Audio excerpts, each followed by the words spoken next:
Саламатсыздар ма, құрметті әріптестер?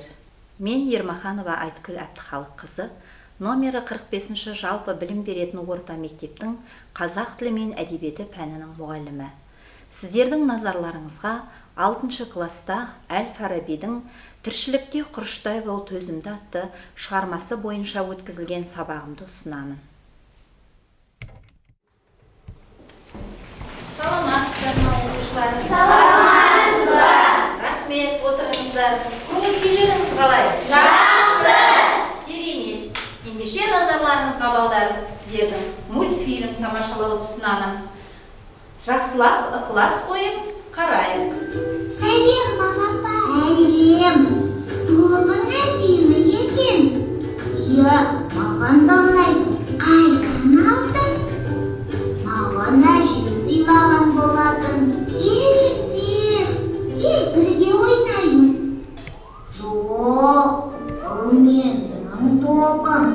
Онымен мен ғана ойнаймын. Қызғанбасаңшы. Балалар, мультфильмнің көтерген тақырыбы қандай? Әсел? Мультфильмнің көтерілген тақырыбы достық тақырыбы. Өте жақсы. Ал осы мультфильмнің айтар идеясы қандай? Аягөз? Мультфильмнің айтар идеясы досты қадірлеу, құрметтеу. Өте жақсы, керемет. Ендеше балдар, біздің бүгінгі сабағымыздың тақырыбы не туралы болуы мүмкін? Болжам жасайық. Ақмарал? Бүгінгі біздің өтетін тақырыбымыз достық туралы деп ойлаймын. Өте жақсы. Сіздің ойыңызды білу үшін біз мұнда сабағымыздың тақырыбы досы көпті жау алмайды. Оқу мақсаты шығармадағы кейіпкерлерді өзара салыстыра отырып, тарихи және көркемдік құндылығына баға беру. Алдыңғы білімге бір шолу жасап өтейік. Есіңде ме? Әл-Фарабидің біз өтіп жатқан шығармасы қалай аталады? Нұршат? Тіршілікте құрыштай бол төзімді. Жақсы. Есіңде ме? Өлеңнің көтерген тақырыбы қандай еді? Өлең қандай тақырыпты көтерді? Әсел? Бұл өлең достық тақырыбын көтерді. Орынды. Ал өлеңнің идеясы қандай, балалар? Және? Өлеңнің идеясы досты құрметтеу, қадірлеу және оны сыйлау. Аудиовизуалды құралдардың көмегімен көрсетілген мультфильм оқушылардың пәнге деген қызығушылығын оятып, ойын шоғырландырса, есіңде ме әдісі оқушылардың өзінде бар білімдерді жинақтауға сәтті баспалдақ болды. Балалар, біздің бүгінгі оқу мақсатына жету үшін сіздермен бүгін бір сұхбат жүргізудің сәті түсіп тұрған сияқты. Кәнеки, сұхбаттасып көрейікші. Біздің өлеңімізде қанша автор бар? Біздің өлеңімізде екі кейіпкер бар. Кейіпкер бар. Кімдер олар? Олар автор мен тыңдарман. Жақсы. Автор кім балды? Автор кім? Нүкен? Әл-Фараби. Отыра ғой. Ал тыңдарман кім балдар? Ақмарал? Тыңдарман ол біздер. Біздер. Келсеңіз бе балдар? Иә. Олай болса балдар, бізге автор тыңдарман ретінде қандай ой айтты өлеңде? Қандай ой айтты бізге? Диляз? Адам доспен дос болып, амал доспен дос болмауы екен. Яғни балдар, өте жақсы, отыра ғой, жақсы. Толығырақ мәтіннің тілімен айтайықшы, қандай ойды ұсынды өлеңнің шумақтарында? Өз, Гүлназ? Өнегелі жүзгепен, ісімен өрге жүзген өз қатарынан адал дос тап деп айтты. Екіншіден, достың атын жамылып жүрген адаммен дос болудан сақтан деген айтты. Келсеңіз ба балдар? Иә. Ал енді Әл-Фараби, осыған қарағанда біздің авторымыз достықты екіге бөлген сияқты. Оны қандай достық деп бөлеміз? Ырысты? Біріншісін адал дос, екіншісін амал дос деп бөлеміз. Керемет. Ал балдар, бұл адал достық пен амал достықты Әл-Фараби бізге қай кезде айтты? Қай кезде айтты? Сая? 870-950 жылы. Яғни өзі өмір сүрген дәуірде жылдарда айтты. Ал қазір біз нешінші ғасырда отырмыз, балдар? Динас? 21 ғасырда. 21 ғасырда отырмыз. Жақсы, олай болса, қазір достық ұғым бар ма? Амал дос, адал дос деп бөле аламыз ба? Бөле аламыз ба? Ендеше қазір жеке жұмыста керімізге дос деген ұғымды ассоциациялаймыз. Екінші дос, топ, адал дос дегенді ассоциациялаймыз. Үшінші топ, сіздер амал дос дегенге ассоциация жасаймыз. Ал балдар, сіздерде кім оқиды екен дос туралы? Әли? Дос мейірімді, қамқор, адал, қайырымды, шыншыл болуы тиіс. Жақсы. Екінші топ, адал дос, Нұршат. Адал дос қамқор, шыншыл, досқа адал, сыр сақтай алатын, қайырымды, мейірімді, қиын кезде көмектеседі. Жақсы. Үшінші топ, амал дос, Гүлім. Амал дос дегеніміз қайырымсыз, сатқын, адамгершілігі жоқ, жеке басы ойлайтын адамды айтамыз. Керемет. Олай болса, әр қарай біз өзіміздің сабағымызды жалғастырамыз.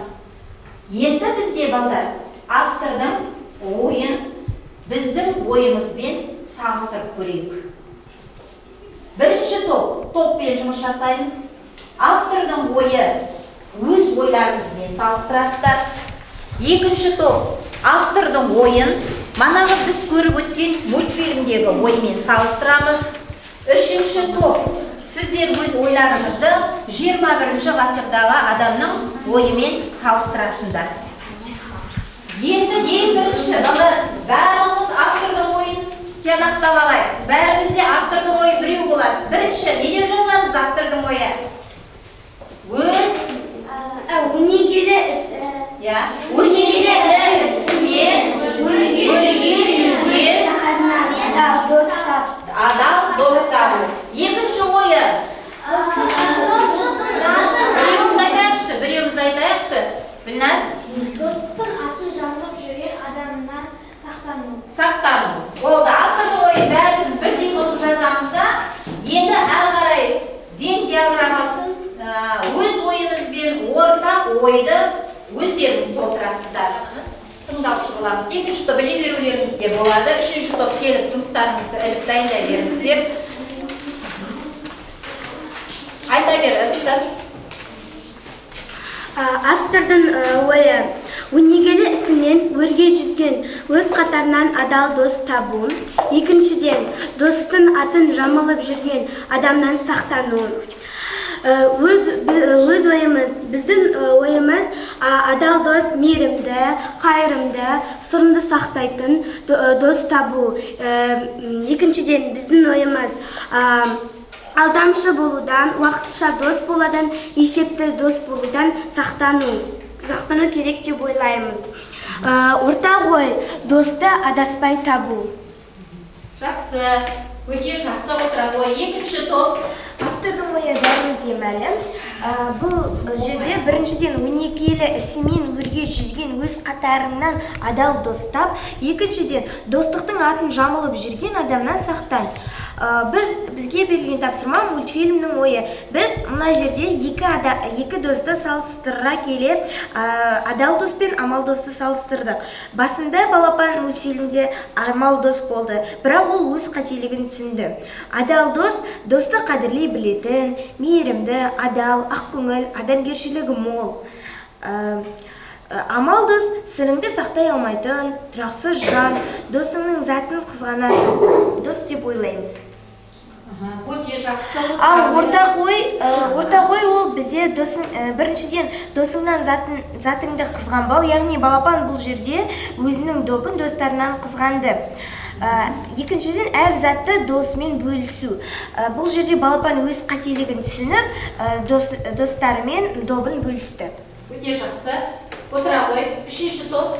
Автор ойы біздің білгенше. Бірінші, өнегелі ісімен өрге жүзген өз қатарынан адал достар. Екінші ой, достықтың атын замылып жүрген адамнан сақтан. 21-ші адамның ойы. 21-ші ғасырда адал досы, ол әрбір кезде көмектесетін, өзі жұмысы да болса, уақыты болатын, үлкенге құрмет және кішіге ізет көрсететін адам. Дос. Амал дос дегеніміз, ол өз затынан қызғанатын, әрқашан көмектеспейтін уақыты жоқ досты айтамыз. Екі ойдың орта ойы достық қасиетті ұғым. Жақсы. Ойы мақұлдай отырамыз, қабылдаймыз оқушылардың ойларын. Енді балдар, бізден тақтада критерийіміз, дискрипторларымыз берілген топтардың өзара бағалауы. Бірінші топ өз ойын, автор ойымен салыстырған топты бағалаймыз. Бағалаймыз, қалай ойларыңыздан шықты ма, дәлелге келтіре отырып қайсы ма? Жақсы. Екінші топ, адалдық тобының екінші топты жұмысын мультфильммен байланыстыра салыстыруды бағалаймыз. Жақсы, қабылдадық.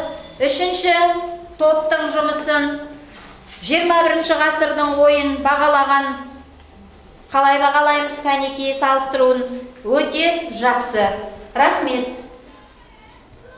Оқу мақсатына жету үшін сәті түскен сұхбат әдісі оқушыларды ұжымдық жұмысқа жетелесе, ассоциация әдісі оқушының жеке жұмыс орындауына бағытталды.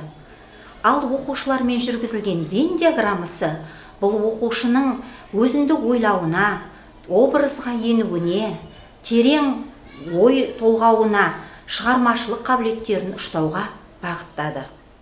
Балалар, оқу мақсатының ең бірінші салыстыру кезеңін тамамдадық. Енді шығарманың тарихи және көркемдік құндылығына баға берейік. Шығарманың тарихи құндылығы неде? Кәне бірінші топтан Диляс шығамын дейді. Достық ұғымы мәңгілік, сондықтан да біз оны тарихи құндылық деп атаймыз. Керемет. Екінші топ, сіздердің ой түйіндеріңіз қандай? Өзінің мән мағынасын жоймайтын сезім, сондықтан да біз оны тарихи құндылық деп есептейміз. Тамаша. Үшінші топ. Өмірмен бірге жасайтын қарым-қатынас. Сол себепті біз бұны тарихи құндылық деп атаймыз. Орынды пікір. Олай болса балалар, енді біз шығарманы көркемдік құндылығын анықтайық. Неліктен бұл шығарма көркем, құнды? Шығармада аз сөзде көп мағына жатыр. Сондықтан да біз бұны көркемдік құндылық деп атаймыз. Екінші топ, сіздердің қандай ойларыңыз бар? Әдеби тілмен берілген нақты ұғым, ол шығарманың көркемдік құндылығы. Тамаша. Ал біздің үшінші тобымыз қандай тұжырым жасап отыр екен? Шығарма аз көлеммен болса да, өмірге үлкен бағыт береді. Сондықтан да ол көркемдік құндылық. Өте жақсы. Тамаша. Жауаптарға кері байланыс жасайық. 111 стратегиясы, бір жақсы ой, бір сын, бір тілек білдірейік. Қанағат тобынан бастайық. Жақсы ойыңызды күтеміз. Гүлім. Бүгінгі сабақ маған қатты ұнады. Бүгінгі сабақ өте тамаша өтті. Мен бүгін адал дос пен амал досты ажырата білдім. Жақсы, рахмет ойыңызға. Ал енді бізде бүгінгі сабағымызға қандай сын айтасыздар? Адалдық тобы сіздерден күтемін. Біз әлі де көркем, әдеби сөйлеуіміз керекпіз. Солай ойлайсыздар. Рахмет. Ал сабаққа бүгінгі біздің сабағымызға қандай тілек айтасыз? Мен бүгінгі сабақ бойынша өз сыныптастарыма адал дос пен амал досты ажырата білу керек деген тілек білдіремін. Рахмет. Үйге тапсырма, балалар, достық тақырыбына өлең жазу. Баршамыз 5 жолды өлең стратегиясын пайдаланамыз. Сабақта сәтті өтті деп есептеймін. Рахмет, сау болыңыздар. Оқушылар сабақ соңында 111 стратегиясы бойынша кері байланыс жасап, өздерінің жақсы ойларын, бір сын, бір тілектерін білдірді. Үйге достық тақырыбында өлең жазу үшін шығармашылық тапсырма берілді. Сабақ өз мақсатына жетті.